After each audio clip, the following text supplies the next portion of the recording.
Last night's conversation brought back my fire, okay? I am now on fire. I am motivated to get this awareness and support out to you all. And in return, it's helping me too, okay? The teacher always gets taught just as much, if not more, than the student, right? So here we go. I want to go through some similarities. This has been something on my mind for quite a while, but I think I haven't been in the right space to do it until now. Welcome to Multiform PTSD. Here's your host, Tracy Lowry. Hey, Tracy. Hey! So you came to me a little while ago and asked me to help you with a project of yours that I'm really excited about, and I think is amazing, and it's going to do so much good for so many people. So I'm very honored and humbled and excited to talk to you about this. First of all, you wanted to talk about PTSD and how it's affected you or people around you, and kind of some of your experiences and where you think that PTSD came from for you and how you've dealt with it throughout your life. Do you want to kind of break it down for people and let people know why you felt you could be helpful or why you felt like this was something that you're passionate about? Yeah, I would love to. I focus more on non-military PTSD, not because I don't think it's important. I am very grateful that there are programs for military. I'm a huge supporter of our military, but I don't feel like I can bring anything to the table that they can't get somewhere else, maybe even better. Okay. I also, in my dealing with my own PTSD, have found there's a lot of misconceptions out there. People don't like talking about it. You start talking about PTSD and anxiety and depression, people's, lips start to pucker. Like they don't know what to say. They don't know how to react because there's just this stigma. Like we don't talk about it. And it's a real thing. PTSD is not a mental illness. It's a psychological injury. That just was like, holy cow. Like there is literal injury in our brains when these traumas happen. And that's why we react the way we do. And so it's not, it's a mental illness. Yes, I think there's a degree to that, to be honest, but it's more of an injury than anything. Mm-hmm. It's not about what's wrong with someone. When someone has PTSD, what's wrong with them? It's not about that. It's about what happened to them. Yeah. I've kind of taught this phrase that, PTSD has no uniform. And it kind of goes back to the whole military thing. As a nurse, I have experienced PTSD from traumas that I've been a part of in the hospital. We take that home. It affects us way more than we ever let anybody believe. But there's just a lot of different, it's not just for military. And I want to bring more awareness to that. Because when people think of PTSD, they think of, oh, yeah, my brother came home from the war and had flashbacks. And is that what you're talking about? What war did you go to? You know what I mean? Yeah, absolutely. Yes, I've been in battle. I've been in war, but it's been internal or with loved ones. Yeah. So it's different. I just wanted to try and touch maybe some of the less recognized forms, if that makes sense. Oh, absolutely. Do you feel like, I know you brought up a lot of misconceptions that you've seen regarding PTSD. Do you feel like that's something that you've kind of experienced yourself, that people always think it's just military? People don't realize that it's just, or that it's not just military, that it's something that can be caused by, car accidents, right, deaths of a loved one, that, even natural deaths, or like you said yourself, you're a nurse, you deal with traumas every single day. Right. When you talk to people about that, when you tell them, no, PTSD can come from any of these things, what do you find that their reaction is? There's a mix. When you originally first asked the question, what came to my mind was, and this is, I think, another reason why I'm very passionate about it. When I had kind of a mental breakdown of sorts, I really was in the depths of working through some things. Mm-hmm. And I went to my first counselor, and I say first because it didn't go past the first visit, because this man didn't even hear my story. And he proceeded to tell me how he had worked with prisoners of war and people who had had limbs shot off in war, and, you know, the typical what you think of military with PTSD. And he looked at me and he said, I've seen way worse than anything you could come here and talk to me about. He called me a coward, said that was a coward way out, and that I needed to suck it up and deal with it because there's people out there who've had it worse. Oh, wow, that's terrible. That was my counselor. Yeah, that's. And I was like, really this is against everything. Yeah. That's now, that being said, prisoner of war, and those are things, again, I know nothing about. I am not comparing the two, but trauma is trauma, and we all react to trauma differently, but similar, if that makes sense. That's kind of an oxymoron, but no, not at all. It makes perfect sense. I mean, everybody deals with trauma, and we're all given a brain that kind of works. We might not process things the same way, but it works in the same way, and the parts of the brain that process trauma are the same. And so we have the tools. And there's damage to those parts, no matter what the trauma is. Yeah. Yeah. So I think that is another part of me why I'm so passionate, because everyone's trauma is real to them.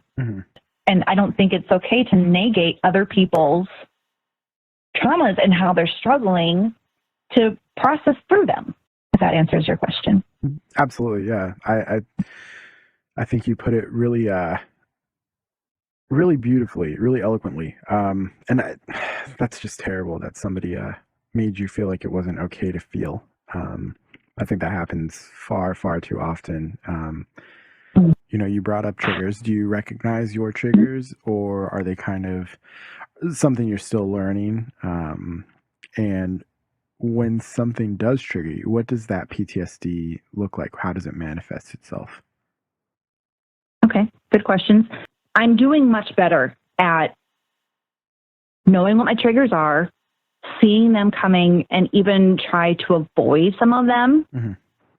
But you can't avoid all of them. You can't. So you do have to learn how to process through when triggers happen, because life happens. Some of my triggers, I have kind of a wide range of traumas.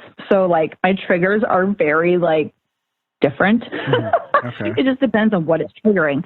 If there's like a movie and there's like a really loud bang, I'm the one that's jumping in the movie theater. Or I've even screamed once with a really loud noise, because things have happened in abusive situations that really just have me on guard. Let me think. Anytime I feel like there is a slight chance of abandonment, or, you know, someone might be lying to me. But the problem is, obviously those things aren't right, but because of the trauma, I see things where they're not there. The sign where it's really not there. Like oh, they're going to abandon me. They're going to leave. Yeah.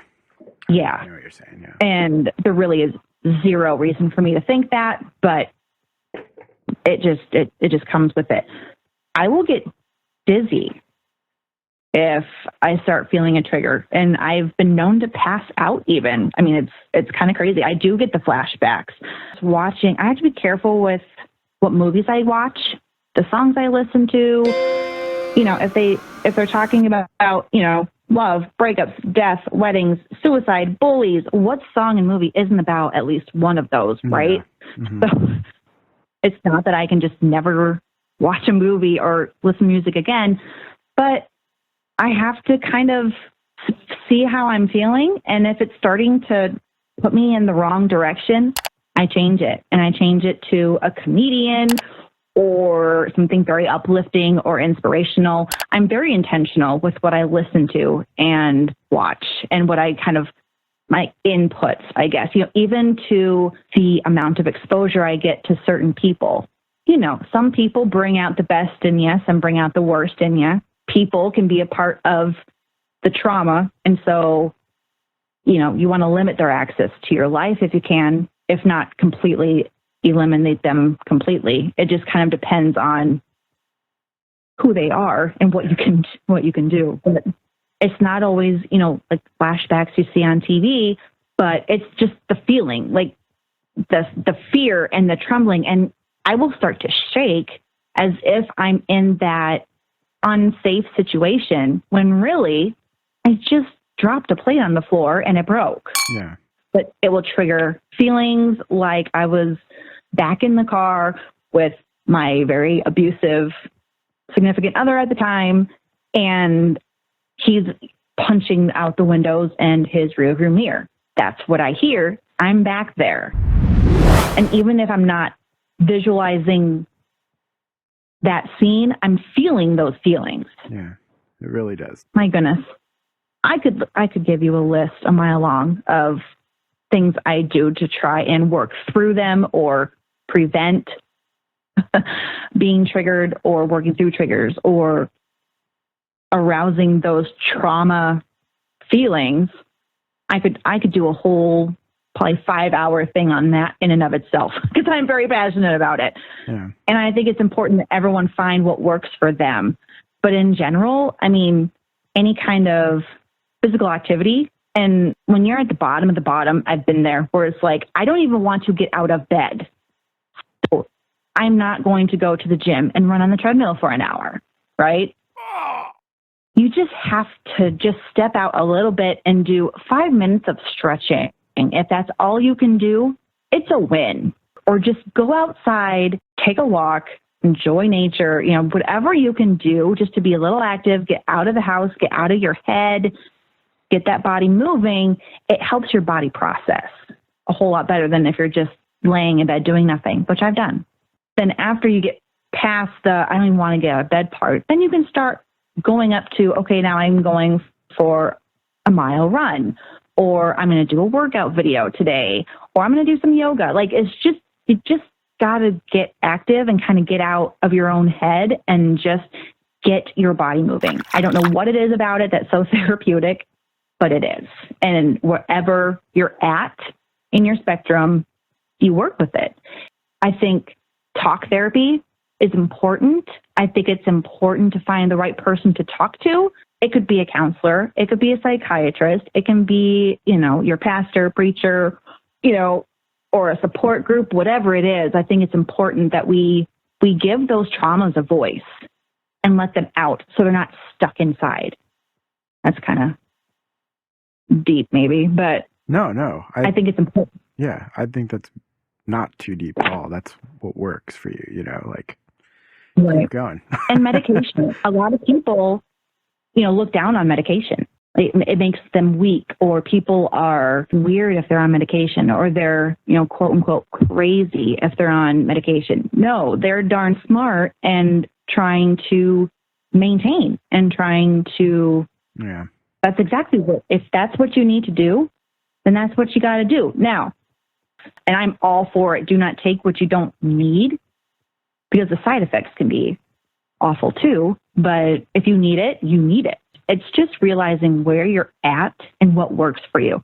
I found in this process, being creative is something that's important to me, and I didn't realize it until this. I learned that I can semi-draw.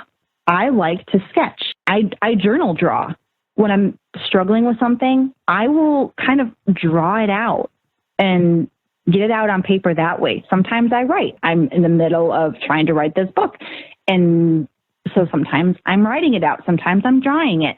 Sometimes I'm finding that perfect playlist to just sing and dance to get it out that way. But being creative is something that helps me. And I had no idea. Literally, I had no idea how important it was for me before that. That's interesting. Part of coping is figuring out what doesn't work. But it always seems to be what a lot of us go to first, like the drinking or the random, sex or drugs or, whatever those bad smoking, whatever those habits are. I don't know why we do this, but we almost go to those first. Yeah. And those are going to make it worse every time. And I've been there. You convince yourself that it's how you're working through it. It's how you're coping, but they're not good coping mechanisms. And in reality, it might make things a whole lot worse. So it's learning what works. It's learning what you have to stop doing and replacing it with the good. take out the toxic, take out the bad, bring in the good. Because if you don't replace the bad habits with good habits or positive enforcements, you'll turn back to the bad ones because it's what you know. And there's this empty space that you don't know what to do with. They have to kind of replace the not so healthy options with going for a run, or you know what I mean? Yeah. How do you think you got to that point? Like, what was the aha moment for you that took you from, self-medicating to realizing that using other tools was maybe more helpful? Oof. I am going to be pretty raw and real here. Honestly, it's when I had my mental breakdown. Mm-hmm. I was in a really bad place in my head. And there towards the end, I remember talking to a friend saying, like, what am I doing? This is not me.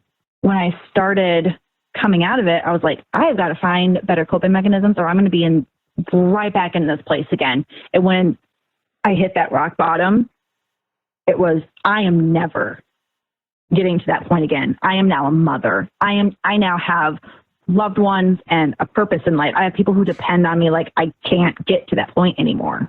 And it was just having to be real with myself and be like, you know what? It's time to learn some new coping mechanisms.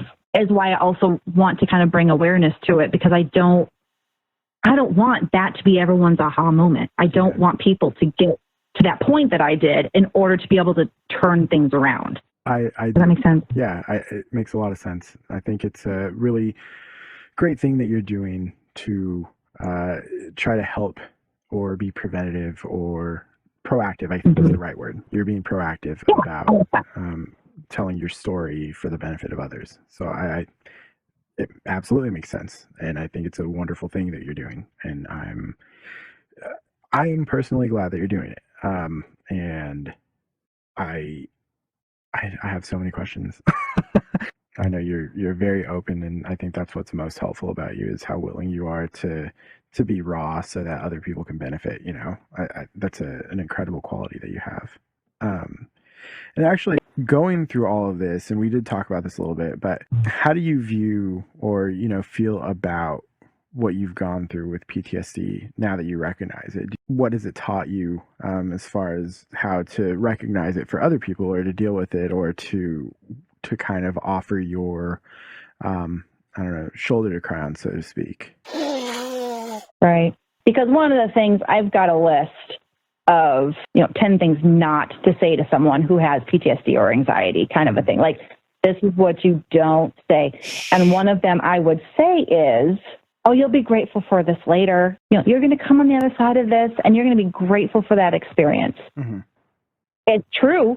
Like you asked, I absolutely 100% am grateful for the lessons I've learned in the traumas. No, I'm not grateful for the traumas, obviously, but the lessons are huge. I am very grateful for those lessons because of that gratitude. I think I feel obligated is not the right word, called maybe, to share that, to share what I've learned, because for so long, I kind of was in victim mode. In transparency, a lot of the major traumas that you can list that people can go through to get PTSD, I can mark off a ton of them. And for a while, I had this victim mentality of, why me? Why do I have to go through this and this and this and this, all at the same time? Like, I am not Job. I am not anyone special, or so I thought at the time. Like, why am I being tested? Why do I have to go through all of this? I think a lot of it is so I can now speak out on many different levels and many platforms and many different areas of trauma, and be able to sympathize and be able to talk open about it and be real about what it felt like, how it was, how I got there, how you feel, how to help someone through those different traumas. It's real life and it's raw, and it's a lot of times the things I might say is not something that you're going to find in a book. Sometimes it's just, hey, it is what it is. This is what I did. This is what I learned, what not to do. So it's like I had to go through all of those traumas so I can then help others who are going through those rape and loss of my very best friend in the whole wide world to cancer and divorces and miscarriages and abusive relationships, people who have threatened my life, to threaten my life or loved one's life, people I'm very close to, health issues. I was told I had cancer, which I do not. I don't. That was a scare, but it still was very traumatic. I mean, I was saying my goodbyes. We had a Christmas and everyone came because we thought it was my last one, or could possibly have been my last one, and everyone wanted to get together one last time. It was very traumatic. And then it turned out it wasn't even true. And I've also been through, which I know many others have suffered, not having a diagnosis. Like, you have all these things wrong. No one can figure it out. No one knows what it is.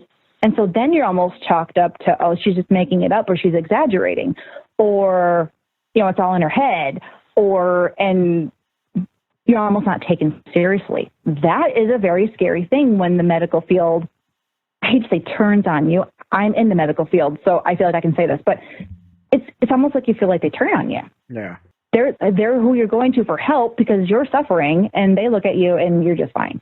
And it's very frustrating. So car accident, and I was engaged, and the day, hours before we were to get married, he broke it off.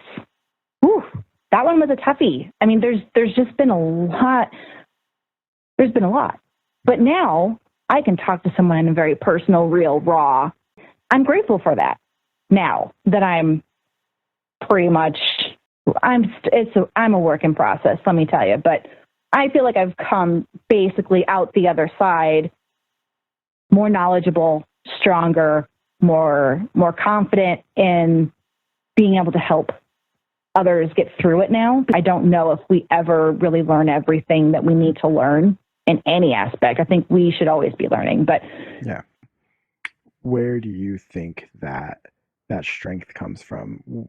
Where do you, would you credit somebody with that? Would you credit yourself with that? Would you credit, something you've read or seen, or, where does that come from?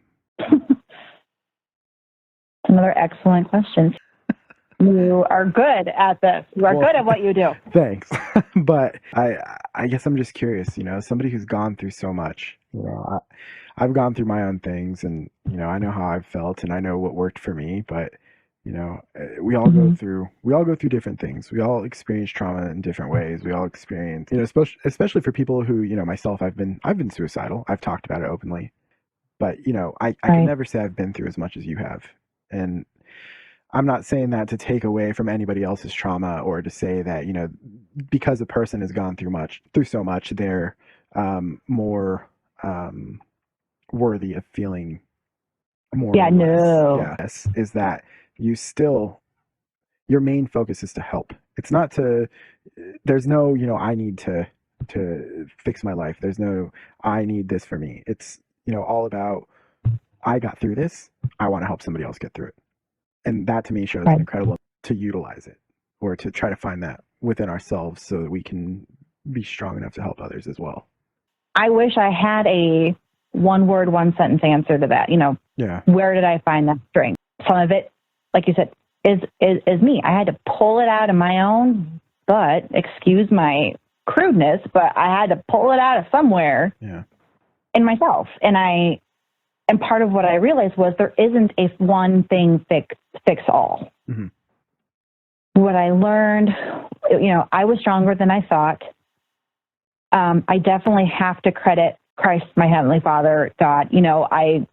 I couldn't have done it without them. I know everyone doesn't have that same belief, but for me personally, that has been a huge part of it for me, was my faith and realizing who I am to Him and how much more important that is than really who I am to anyone else.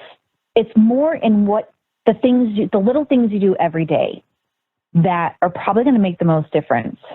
It's going to make the most long lasting. Anyone, can go to a conference or, a TED Talk and feel inspired to make huge changes how many resolutions do we have that already are out the window, because it was just a one grand moment, but it's more of the habit that you do every day, what you watch, who you hang around with is huge.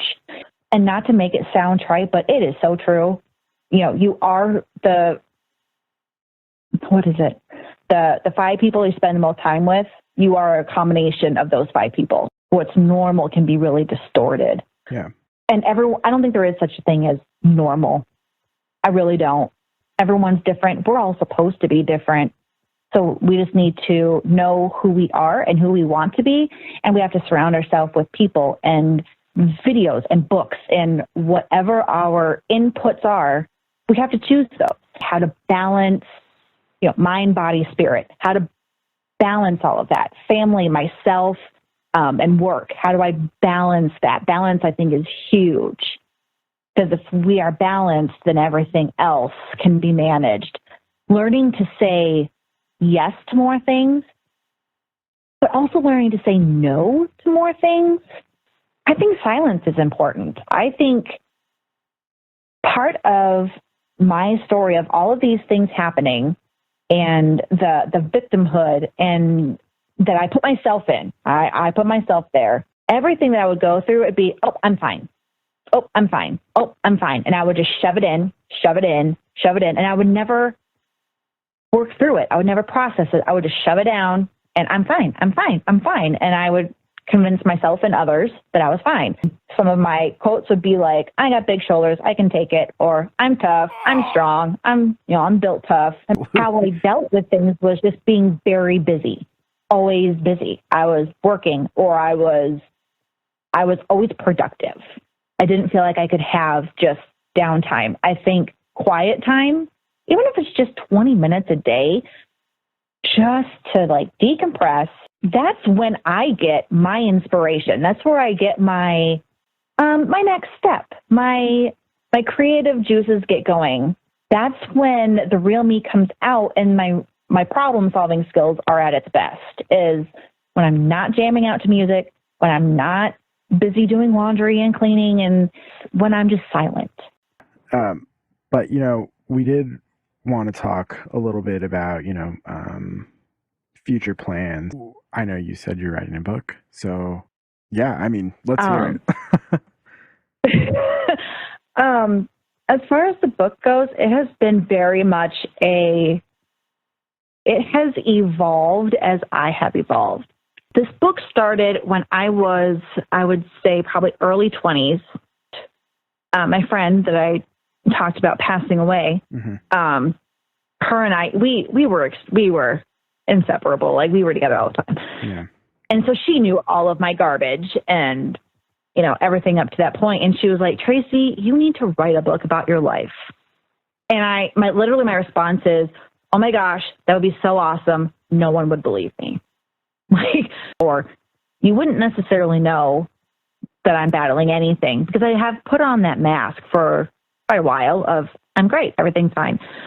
But she knew. I went to visit her while she was sick and getting chemo. I went to visit her for about a week, and we were sitting there in her living room, and she was like, you really need to write that story. And I was like, only if you'll help me. She was like, you got it. She whipped out a piece of paper, and we started writing down things to write about. But it then became it was put all my garbage out there and blame everyone else, victimize myself, and make them the bad guy. And it was my way of getting my anger out about it all. And her job was going to be to tame that down and to not hurt loved ones in my life with what I was saying. Mm-hmm. I was just venting. It was my therapy. I vented, I put it all out there, and she was kind of working with it to make it not quite so harsh. And then I was like, I hate this. I don't want to hurt people. I want to help people. But the way I was writing it was going to hurt people that I cared very deeply for. I was like, that's not what this is about. And I had been drawing a lot of these events or feelings, and I had drawn a lot of it in 2 different ways. And I loved it. And I still love it. I'm finishing the book. I'm paying homage to my dearest friend and our relationship that I respect and love and hold very deep to my heart. I need to keep that promise and finish it, but it still just didn't feel right.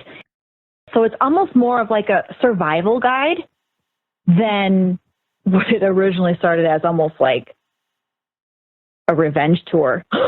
You know what I mean? Yeah. So it's kind of evolved, and I'm loving where it's going now. You go to someone who understands because they've been through it. I want to be that person. Your feelings are never wrong. No one can tell you if that's right or wrong. How you act and react about it, there is obviously better ways of responding to it than others. It is okay to be angry. We all get angry. And sometimes, our anger can be what fuels us to set a boundary or, to take care of ourselves or to, try and protect someone else. Anger is not necessarily a bad emotion. It's how we use it. And same, the sadness and despair and fear, and it is what it is. See this. I feel very passionate about it. I really just want to help others not get quite as rock bottom as I did. Well, I think you absolutely will be. I have no doubt in my mind, and whatever you choose to do, you have my support, and anything I can do to help. I'm very excited to see what you do and where you take this, and very, very excited and thankful to you for being willing to speak out about this and to be so honest and, as you put it, just so raw about everything. Thank you for letting me do that, and again for letting me be part of this. Thank you so much for being that person. I wanted to do this for a while, to start this podcast, and I was kind of struggling. I was like, yes, I want to do this. It's going to be awesome. And then I had a struggle of where do I start? Right? What am I going to do? What am I going to say? Who on earth do I think I am that anyone would want to listen to me? Right? My confidence was shook. Fear started setting in. And if anyone else out there is like me, sometimes fear can paralyze me. Okay. And that's kind of what it did. Until yesterday. Last night, I had a conversation where this person was accusing me of lying about having PTSD, that I had no idea what real PTSD was like, that mine wasn't real, and just bashed me hardcore. I mean, I don't want to get into it all. I don't want to relive it all. But needless to say, it was a trigger. Like, it triggered back so many things for me, and I was angry. I mean, I was shaking, y'all. Y'all been that upset where you're just like shaking and you can't cry, you can't speak, but you are shaking and you are mad and there's just no words, right? Which is why I didn't do this last night. There were no words. And then I called one of my very best friends, and they talked me down and kind of helped me through it. But that internal struggle that I felt for that period of time, and those tears that I finally was able to cry, that pain and my story, I want to use for your gain and mine. You're not alone. I know I'm not alone, so I'm going to speak out to y'all because you're not alone either. Back to the conversation with this guy who ripped me to shreds with his words, said some really horrible, nasty things, and for a while had me feeling really bad about myself.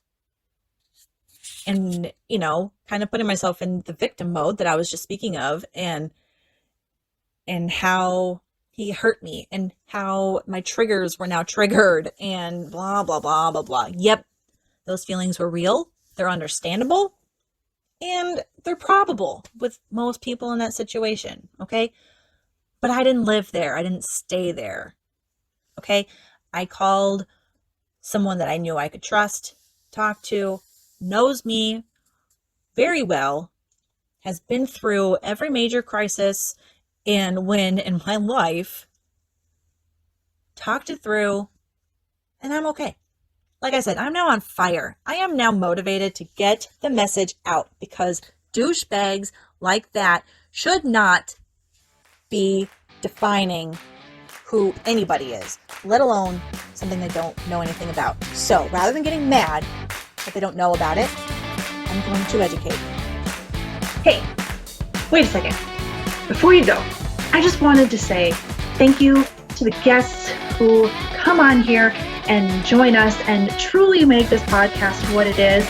I want to thank you for being here and for listening and for all of your messages that you send me. I truly read each and every one of them individually, and it keeps me going. So keep them coming. Thank you so, so much.